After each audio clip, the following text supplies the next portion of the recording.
മഹാനായ ഖുത്ബുൽ ആലം ശൈഖ് സിയം വലിയുല്ലാഹ് സുബ്ഹാനല്ലാഹ് അവർ ഇസ്ലാമിക ശരീഅത്ത് അനുസരിച്ച് ജീവിച്ചതുപോലെ ഈ ലോകത്താർക്കും കഴിയില്ല, ഈ കാലഘട്ടത്തിൽ കഴിയില്ല.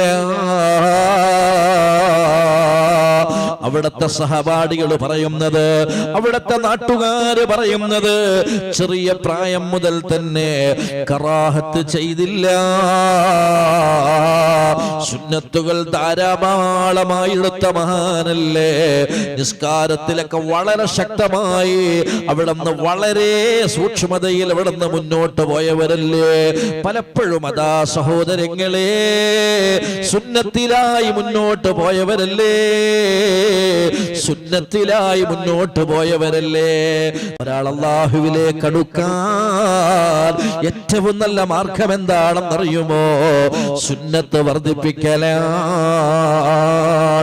നിങ്ങൾ അറിയുമോ, മഹാനായ ജഅഫറുൽ ബർസഞ്ചി എന്ന് പറയുന്ന മഹാൻ പറയുകയാണ്, മറ്റൊന്ന് അവിടുന്ന് വിലായത്തിന്റെ മർത്തബയിലേക്ക് പ്രവേശിക്കാനുള്ള മറ്റൊരു കാരണം എന്താണെന്നറിയുമോ? ബദരീങ്ങളുടെ പേരുകൾ ധാരാളം പറയുകയാണ്, ധാരാളം ബദരീങ്ങളെ കുറിച്ച് പറയലാണ്. പ്രിയപ്പെട്ടവരെ, ബദരീങ്ങളുടെ നാമം ധാരാളം പറഞ്ഞു കഴിഞ്ഞാൽ സുബ്ഹാനല്ലാഹ് അല്ലാഹുവിലേക്ക് അടുക്കാൻ, വിലായത്തിന്റെ വഴിയിലേക്ക് അവിടുന്ന് പ്രവേശിക്കാൻ നല്ലൊരു വഴിയാണെന്നാണ് ജഅഫറുൽ ബർസഞ്ചി എന്ന് പറയുന്ന മഹാൻ അവിടുന്ന് പറയുന്നത്. മൂന്നാമത് മറ്റൊരു മാർഗം മഹാന്മാര് രേഖപ്പെടുത്തി വെക്കുന്നത് യാ വലിയു എന്ന് പറയുന്ന ദിക്റുണ്ടല്ലോ, അത് ധാരാളം ചൊല്ലണമെന്നാണ് പറയുന്നത്. യാ വലിയു യാ അല്ലാഹ്, അസ്മാഉൽ ഹുസ്ന, അസ്മാഉൽ ഹുസ്നയിലെ യാ വലിയു യാ അല്ലാഹ്, യാ വലിയു യാ അല്ലാഹ്. മലക്കുകളുടെ കൂട്ടത്തിൽപ്പെട്ട കറൂബീങ്ങളായ മലക്കുകളുണ്ട്, ഒരു വിഭാഗമുണ്ട്. ആ മലക്കുകളുടെ ദിക്റാണ്, ആ മലക്കുകൾ ധാരാളം ചൊല്ലുന്ന ഇസ്മാണ് യാ വലിയു യാ അല്ലാഹ്. മഹാന്മാര് പറയാണ്, വമൻ ദാവമ അലാ ദിക്രിഹി മുതഹഖിഖൻ ബിമഅനാഹു അല്ലദീ. പ്രിയപ്പെട്ടവരെ, യാ വലിയു യാ അല്ലാഹ് എന്ന് പറയുന്ന ആ ദിക്ർ, അത് നല്ല അതിന്റെ മഅനകളൊക്കെ ഉറപ്പിച്ചുകൊണ്ട് കൃത്യമായി ദായിമായി ഒരാൾ ചൊല്ലിക്കഴിഞ്ഞാൽ സുബ്ഹാനല്ലാഹ് സബത ഇൻദല്ലാഹി മഖാമിൽ വിലായത്തിൽ ഉലമാ. അവനതാ അത് അല്ലാഹുവിന്റെ അടുക്കൽ വിലായത്തിന്റെ മഖാമിലേക്ക് അവിടുന്ന് സ്ഥിരപ്പെടുമെന്നാണ് മഹാന്മാര് രേഖപ്പെടുത്തി വെക്കുന്നത്. ഇങ്ങനെ ധാരാളം വഴികളുണ്ട് അല്ലാഹുവിലേക്ക് അടുക്കാൻ. സഹോദരങ്ങളെ, അല്ലാഹുവിലേക്ക് അടുക്കാൻ ധാരാളം വഴികളുണ്ട്. അല്ലാഹു നമുക്ക് റബ്ബിലേക്ക് അടുക്കാൻ തൗഫീഖ് നൽകുമാറാകട്ടെ. എന്തിനാ നമ്മൾ ദിക്ർ ചൊല്ലുന്നത്? എന്തിനാ നമ്മൾ നിസ്കരിക്കുന്നത്? എന്തിനാ നമ്മൾ നന്മകൾ ചെയ്യുന്നത്? അല്ലാഹു ഇഷ്ടപ്പെടാനാണ് റബ്ബേ, അല്ലാഹുവിലേക്ക് അടുക്കാനാണ്. പ്രിയപ്പെട്ട കൂട്ടുകാരെ, മറ്റൊരു ലക്ഷ്യം കൊണ്ട് ഒരു രക്ഷയും ഇല്ല. ഈ വഅദ് കേൾക്കുന്ന നമ്മൾ പറയുന്ന പാവപ്പെട്ട വിനീതനും കേൾക്കുന്നവരും നമ്മുടെയൊക്കെ മനസ്സിലെന്താ ഉള്ളത്? അല്ലാഹു ഇഷ്ടപ്പെടണം, അല്ലാഹു തൃപ്തിപ്പെടണം. ലോകത്ത് മറ്റൊരാളും ഇഷ്ടപ്പെട്ടത് കൊണ്ട് കാര്യമില്ല. അല്ലാഹു ഇഷ്ടപ്പെടാതെ ലോകത്ത് ആര് നമ്മളെ ഇഷ്ടപ്പെട്ടിട്ടും കാര്യമില്ല. അല്ലാഹുവിന്റെ ഇഷ്ടത്തോടെ ലോകർ ഇഷ്ടപ്പെടണം, അവിടെയാണ് നമ്മുടെ വിജയം. അല്ലാഹുവിന്റെ ഹബീബ് മുഹമ്മദ് മുസ്തഫ സല്ലല്ലാഹു അലൈഹി വസല്ലം തങ്ങൾ അങ്ങനെ ജീവിച്ചവരാണ്. അതല്ലേ മക്കാ മുശ്രിക്കീങ്ങൾ ഹബീബായ മുഹമ്മദ് മുസ്തഫ സല്ലല്ലാഹു അലൈഹി വസല്ലം തങ്ങളെ മുന്നിലേക്ക് വന്നിട്ട് പറഞ്ഞില്ലേ, മുഹമ്മദേ സല്ലല്ലാഹു അലൈഹി വസല്ലം പുതിയ ഒരു ആശയവുമായി നിങ്ങൾ കടന്നു വന്നത്. നിങ്ങൾ കടന്നു വരാനുള്ള കാരണം അധികാരത്തിന് വേണ്ടിയാണോ? അധികാരത്തിന് വേണ്ടിയാണെങ്കിൽ അധികാരം ഞങ്ങൾ തരാം. പെണ്ണിന് വേണ്ടിയാണോ? പെണ്ണ് തരാം. ഇനി അതല്ല, നിങ്ങൾക്ക് മാനസിക രോഗമാണോ? മാനസിക രോഗമാണെങ്കിൽ ആ മാനസിക രോഗത്തിൽ നിങ്ങൾ നല്ല ഡോക്ടറെ കൊണ്ട് ചികിത്സിപ്പിക്കാം. അവിടെ ഓഫർ ചെയ്യുകയാണ്, എന്ത് വേണമെങ്കിലും തരാമെന്ന് പറഞ്ഞപ്പോ മഹാനായ മുത്തു മുഹമ്മദ് മുസ്തഫ സല്ലല്ലാഹു അലൈഹി വസല്ലം തങ്ങൾ പറഞ്ഞത്, എന്റെ ഒരു കയ്യിൽ അതേ സൂര്യനെയും മറ്റൊരു കയ്യിൽ ചന്ദ്രനെയും തന്നാൽ പോലും എനിക്കതൊന്നും വേണ്ട. എനിക്ക് വേണ്ടത് എന്റെ പ്രിയപ്പെട്ട റബ്ബിനെയാണ്. അല്ലാഹു അഹദ് അല്ലാഹു സ്വമദ് ലം യലിദ് വലം യൂലദ് വലം യകുൽ ലഹു കുഫുവൻ അഹദ്. സുബ്ഹാനല്ലാഹ്. അല്ലാഹ് എന്ന ചിന്തയല്ലാതെ ഒരു അടിമക്കുണ്ടാവുകയില്ല സഹോദരങ്ങളെ. ആ അല്ലാഹു നമ്മളെ ഇഷ്ടപ്പെടലോടുകൂടി ലോകത്തുള്ള ആളുകൾ ഇഷ്ടപ്പെട്ടാൽ നമ്മൾ രക്ഷപ്പെട്ടു. അല്ലാഹു നമ്മളെ ഇഷ്ടപ്പെട്ടാൽ നമ്മൾ രക്ഷപ്പെട്ടു. അല്ലാഹു തൗഫീഖ് നൽകുമാറാകട്ടെ. വല്ലദീന ആമനൂ അശദ്ദു ഹുബ്ബൻ ലില്ലാഹ്. അശദ്ദു ഹുബ്ബൻ ലില്ലാഹ്. ശക്തമായ സ്നേഹം അല്ലാഹു നമുക്ക് തൗഫീഖ് നൽകുമാറാകട്ടെ. അല്ലാഹു നമ്മൾ ഇഷ്ടപ്പെട്ട് കഴിഞ്ഞാല് അല്ലാഹു സുബ്ഹാനഹു വ തആല ജിബ്രീലിനെ വിളിച്ചിട്ട് പറയാണ്, ജിബ്രീലേ, ഞാൻ ഇന്ന ആളെ ഇഷ്ടപ്പെട്ടിട്ടുണ്ട്, അതുകൊണ്ട് നിങ്ങളും ഇഷ്ടപ്പെടണേ. മാത്രമല്ല, നിങ്ങൾ നിങ്ങളുടെ അതേ വാനലോകത്തുള്ള മുഴുവൻ ആളുകളോടും അനൗൺസ് ചെയ്യണേ.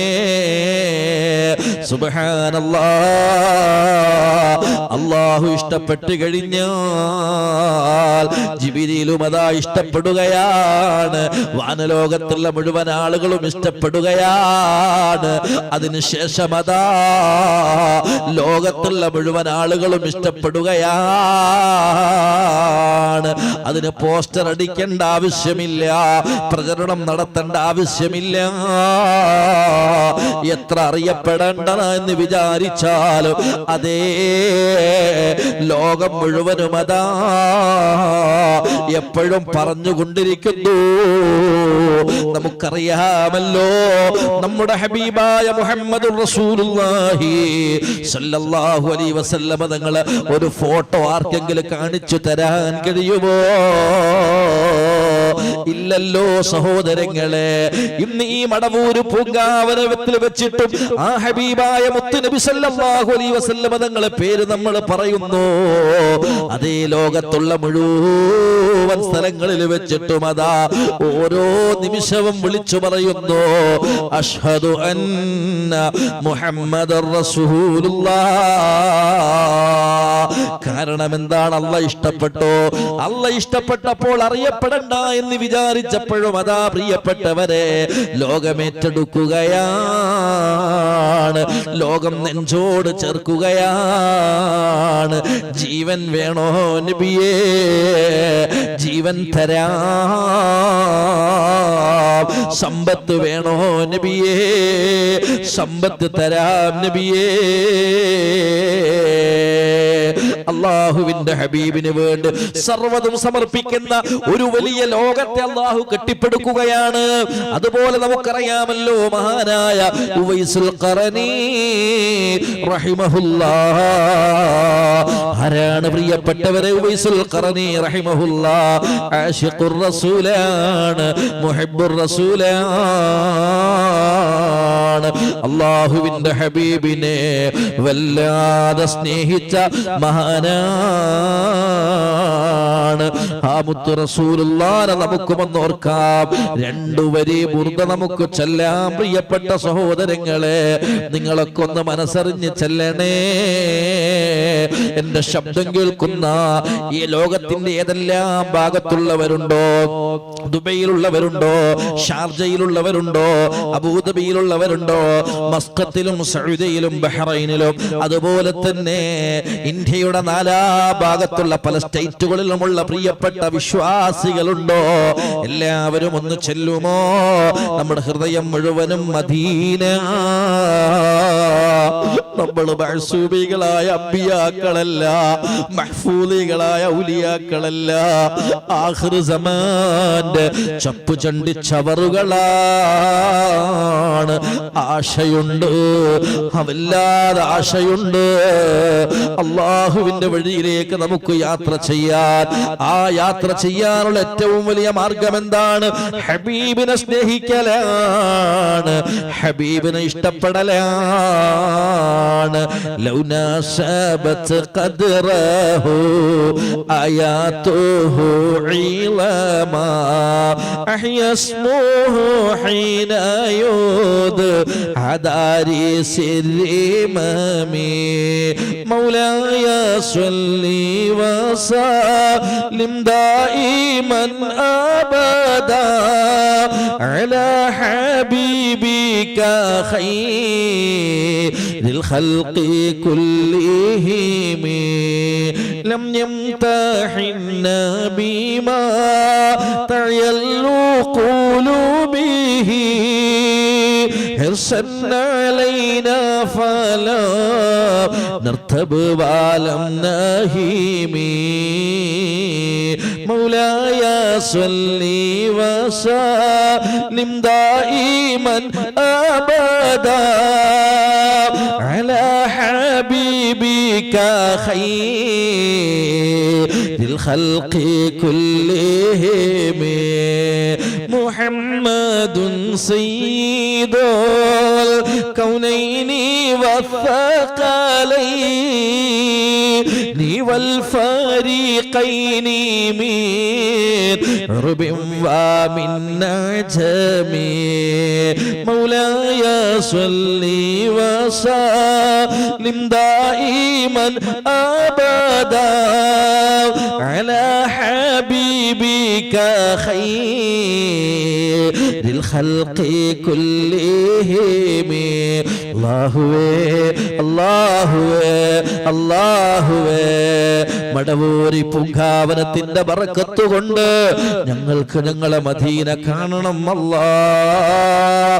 റൗളയിൽ പോയി ഒരു 2 റക്അത്ത് ഞങ്ങൾക്ക് മാബൈന ഖബരി വ മിംബരി റൗളത്തും മിൻ റിയാദിൽ ജന്ന മുഹമ്മദ് മുസ്തഫ.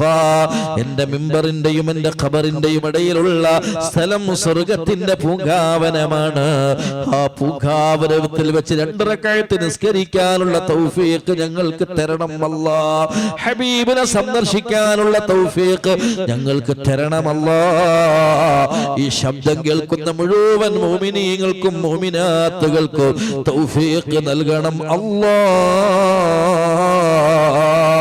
ഏതായാലും സഹോദരങ്ങളെ, ആശിഖുർ റസൂലായ ഉവൈസുൽ ഖർനി റഹിമഹുല്ലാഹ് ഹബീബിന് വേണ്ടി ജീവിച്ചവരാണ്. ഹബീബ് എന്ന് പറഞ്ഞാൽ ജീവന്റെ ജീവനാണ്. ഖർനിൽ നിന്ന് മഹാനവറുകളതാ മദീനയിലേക്ക് ഹബീബിനെ കാണാൻ പോയല്ലോ. പ്രത്യേക സാഹചര്യം കൊണ്ട് കാണാൻ കഴിഞ്ഞില്ല, വിശദീകരിക്കാൻ സമയമില്ലാത്തത് കൊണ്ടാണ് ഖർനിലേക്ക് മഹാനവറുകൾ വന്നെങ്കിലോ ഹൃദയം മുഴുവനും മുത്ത് മുഹമ്മദ് മുസ്തഫ അല്ലാഹുവിന്റെ ഹബീബാണ്. ആമിനയുടെ മുത്തുമോനാണ്, അബ്ദുല്ലാന്റെ പുന്നാര പൂമോനാണ്, മദീനയുടെ രാജകുമാരനാണ്. ഹൃദയം നിറയെ മദീനയിൽ നിന്ന് ഏതെങ്കിലും ഒരു സംഘമതാ ഒട്ടകത്തിലൂടെ കടന്നു വരുമ്പോ, ഒട്ടകവും കുതിരയിലൂടെ കടന്നു വരുമ്പോ അവിടുന്ന് ചോദിക്കുന്ന ചോദ്യം എന്താണ്? മുത്ത് നബിയുടെ വിശേഷണം എന്താണ്? എന്റെ ഹബീബിന്റെ അവസ്ഥ എന്തുണ്ട്? നല്ല അവസ്ഥയാണെങ്കിൽ അവിടെ അൽഹംദുലില്ലാ പറയോ. ഒരു പക്ഷേ പ്രിയപ്പെട്ടവരെ എന്തെങ്കിലും പ്രയാസമുണ്ടെന്ന് പറയുമ്പോൾ വല്ലാതെ വിഷമിച്ചു പോകുന്നു ഉവൈസുൽ ഖർനി റഹിമഹുല്ലാ. ഒരു ദിവസം അതാ ഒരു സംഘം കടന്നു വരുമ്പോൾ ആവേശത്തോടെ ചോദിക്കുമ്പോൾ പറഞ്ഞത് ഉഹദിന്റെ വിഷയമാണ്. ഉഹദിൽ ഹബീബായ മുത്ത് നബി തങ്ങൾ പോയപ്പോ അവിടത്തെ പൊന്മുൽ അവിടുന്ന് പല്ലതാ മുൻപല്ലതാ പൊട്ടിയിട്ടുണ്ട് ഉവൈസേ. ഇത് കേട്ടപ്പോ ഉവൈസ് റളിയല്ലാഹു അൻഹുവിനെ സഹിക്കാൻ കഴിഞ്ഞില്ല. മഹാനവറുകളതാ കരയുകയാണ്. അവിടുന്ന് ഒരു കല്ലെടുത്തുകൊണ്ട് തന്റെ പുൻപല്ല് പൊട്ടിച്ചിട്ട് അവിടുന്ന് പറയാണ്, എന്റെ റസൂലുള്ളാഹി സ്വല്ലല്ലാഹു അലൈഹി വസല്ലം തങ്ങൾക്കില്ലാത്തൊരു പല്ല് എനിക്ക് വേണ്ട എനിക്ക് വേണ്ട ലോകമേ എന്ന് പറഞ്ഞുകൊണ്ട് ഇശക്കിന്റെ കാഠിന്യം കൊണ്ട് സ്വന്തം പല്ലവിടുന്ന് പൊട്ടിക്കരഞ്ഞ മഹാനായ ഉവൈസുൽ ഖറനി ഇന്നും നമ്മൾ ഇവിടെ വെച്ച് ഓർക്കുകയാണ്. നിങ്ങൾ അറിയുമോ, മഹാനവറുകൾ ആരും അറിയപ്പെടാതെ ജീവിക്കണമെന്ന് ആഗ്രഹിച്ചവരാണ്. ആരും അറിയരുത് അല്ലാഹ് എന്ന ചിന്തയിൽ, ഹബീബായ മുത്തുനബിയുടെ ചിന്തയിൽ കഴിഞ്ഞവരാണ്. മഹാനവറുകളുടെ ജനാസ സംസ്കരണം നടത്തി. ആ ജനാസ സംസ്കരണം നടത്തിയതിനു ശേഷം അതാ നടത്തിയ ആളുകള് പിന്നീട് വന്ന് നോക്കുമ്പോൾ അവിടുന്ന് ആ ഖബർ പോലും കാണാനില്ല, ഖബറിന്റെ അടയാളം പോലും കാണാനില്ല. എന്റെ ഖബർ പോലും ആരും അറിയണ്ടെന്ന് അവിടുന്ന് പ്രിയപ്പെട്ടവരെ നിയ്യത്ത് ചെയ്ത് ജീവിച്ച ഉവൈസുൽ ഖർനി എന്ന് പറയുന്ന മഹാനെ ഈ മടവൂര് വെച്ച് നമ്മളിപ്പോ പേര് പറയുന്നു. കാലങ്ങൾ എത്രയായി, വർഷങ്ങൾ എത്രയായി. കാരണം എന്താണെന്നറിയുമോ? അള്ളാഹു അവരെ ഇഷ്ടപ്പെട്ടു, അള്ളാഹു അവരെ സ്നേഹിച്ചു പോയി. ജിബ്രീൽ അവിടുന്ന് പ്രഖ്യാപിച്ചു പോയി, ലോകം ഏറ്റെടുത്തു പോയി. സഹോദരങ്ങളെ, അനസ്യൂദം ഇൻഷാ അല്ലാഹ് ഈ അവിടത്തെ കുറിച്ചുള്ള മദ്ഹ് പറയൽ ഖിയാമത്ത് നാൾ വരെ നടക്കുമെന്നുള്ള കാര്യത്തിൽ യാതൊരു സംശയവും ഇല്ല. അപ്പോൾ നമുക്ക് വേണ്ടത് എന്താണ്? അള്ളാഹു നമ്മളെ ഇഷ്ടപ്പെടലാണ്, അള്ളാഹു നമ്മളെ സ്നേഹിക്കലാണ്. അള്ളാഹു സ്നേഹിച്ചവരാണ് അള്ളാഹുവിന്റെ ഔലിയാക്കന്മാര് കേട്ടോ. ഔലിയാക്കൾ എന്ന് പറഞ്ഞാൽ അള്ളാഹു വല്ലാതെ ഇഷ്ടപ്പെട്ടവരാണ്. അള്ളാഹു സുബ്ഹാനഹു വ തആല മഹാന്മാരായ ഔലിയാക്കളുടെ ബർക്കത്ത് കൊണ്ട് നമ്മുടെ എല്ലാ വിഷമങ്ങളും തീർത്ത് നല്ലൊരു ജീവിതം അള്ളാഹു പ്രദാനം ചെയ്യുമാറാകട്ടെ.